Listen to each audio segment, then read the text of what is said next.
केलेलं सेलिब्रेशन तुम्ही कसं बघताय? कारण शिवसेना ठाकरे गटाने याला आता आवाज उठवलेला आहे. जो विरोध केला होता तो याच्यासाठीच केला होता असं त्यांनी सांगितलं. प्लेयर्स म्हणजे काही खेळाच्या पट्टीवर असणारे, पण त्यांच्यामध्ये जर विकृत भावना तयार झाली असेल तर सैन्यानं आमचं त्या ठिकाणी त्यांचं बॅटचं उत्तर खऱ्या अर्थानं त्यांच्या देशामध्ये जाऊन दिलेलं आहे. आमच्या महिला भगिनींनी सिंधुरावच्या निमित्तानं जगासमोरचं आपल्या देशाच्या आर्मीचं बळ त्या ठिकाणी दाखवलेलं आहे.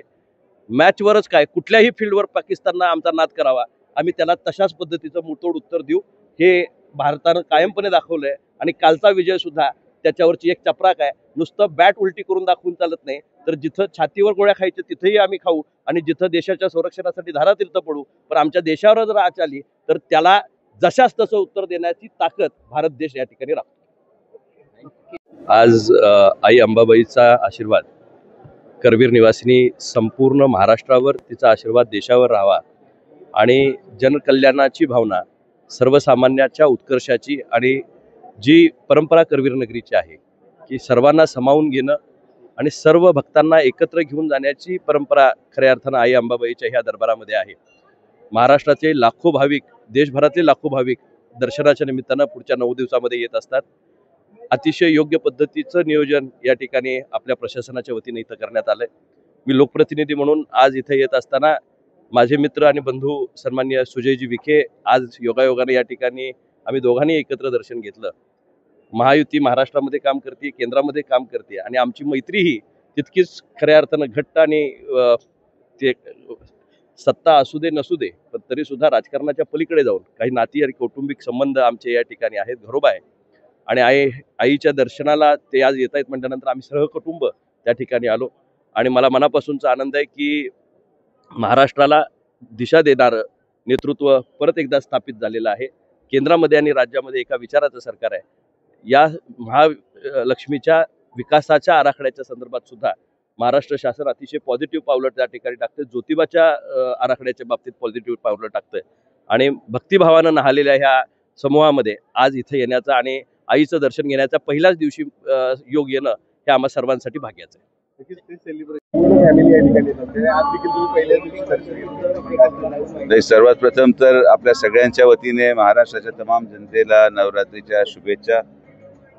महालक्ष्मी मातेची प्रचंड कृपा आमच्या विखे पाटील परिवारावर राहिलेली आहे, आणि मला आज पहिल्याच दिवशी माझ्या मित्र आणि इथले खासदार धैर्यशील माने यांच्यावर इथं येण्याचा योग आला. उद्या वडील देखील येतील. तर ही एक परंपरा आहे जी आम्ही दरवर्षी जपतोय आणि अनेक वर्षापासून जपत आलेलो आहोत. तर आज येऊन अत्यंत आनंद वाटला, आणि मातेचरणी एवढीच प्रार्थना की महाराष्ट्रामध्ये सगळेच जण आनंदात आणि आरोग्यात राहावेत, आणि आरोग्य संपन्न महाराष्ट्र असावं अशी प्रार्थना मी मातेचरणी केली. आगामी निवडणुका आहेत या संदर्भात आईकडे काही मागणं त्या ठिकाणी केली काय नाही, आता निवडणुकीसाठी आम्ही कधी काही मागत नाही. परमेश्वराने जेवढं दिलं तेवढं समाधानी आहोत, आणि आमची महायुती अशीच बळकट राहावं म्हणून आम्ही एकत्रित आलोय.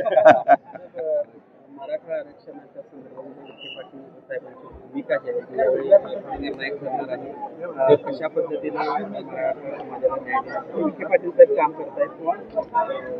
नाही, हा एकट्या कुठल्याही व्यक्तीचं श्रेय नाही. या सगळ्या लढ्यामध्ये जो यश आपल्याला मिळालं याच्यामध्ये सगळ्यात मोठा वाटा राज्याचे माननीय मुख्यमंत्री फडणवीस साहेब, उपमुख्यमंत्री शिंदे साहेब आणि अजितदादा पवार साहेबांचा आहे. शेवटी सरकार म्हणून आपण निर्णय घेतो, आणि कुणीतरी माध्यम असतं, आणि म्हणून त्यांचं माध्यम माननीय विखे पाटील साहेबांच्या प्रयत्नातून या सगळ्यांच्या आशीर्वादाने आपण त्याच्यामध्ये यशस्वी झालो.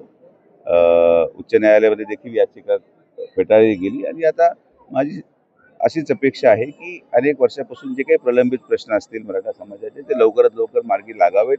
न्यायालयामध्ये पुढे जाऊन ते अटकू नये हाच प्रयत्न सगळ्यांचा आहे, आणि मला पूर्णपणे विश्वास आहे की महालक्ष्मी माते कृपेने सगळं काही व्यवस्थित होईल.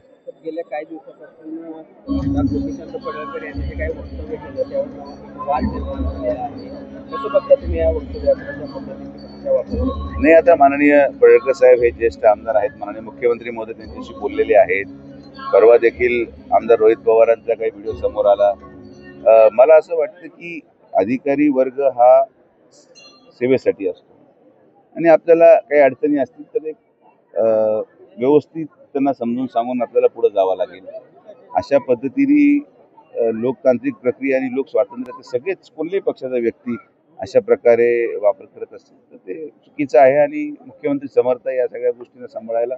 तर यावर मी काही फार जास्त बोलणं योग्य उचित राहणार नाही. भारत आणि पाकिस्तान मॅच ही वादग्रस्त झाली होती. काल देखील एक फोटो असा समोर आलेला आहे ज्यामध्ये एक फलंदाज आपलं बॅट अगदी बंदुकीप्रमाणे पकडतो आणि त्या ठिकाणी सेलिब्रेशन पकडतो आणि ते खाली सेलिब्रेशन त्या ठिकाणी होताना दिसलं. जो विरोध त्या ठिकाणी पाहायला मिळत होता त्या विरोधाकडे कसं बघताय आणि आता हे सेलिब्रेशन कडे तुम्ही कसं बघताय? त्यांना किती सेलिब्रेशन करू दे, शेवटी विजय आपलाच झाला.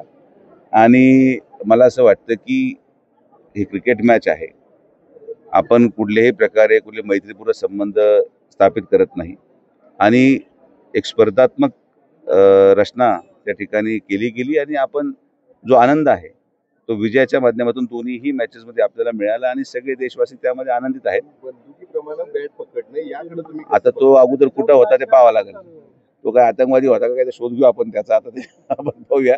पण या सगळ्या निषेधार्थ गोष्ट आणि योग्य ती दखल BCCI आणि वरचे उच्च ICC घेतील अशी माझी अपेक्षा आहे.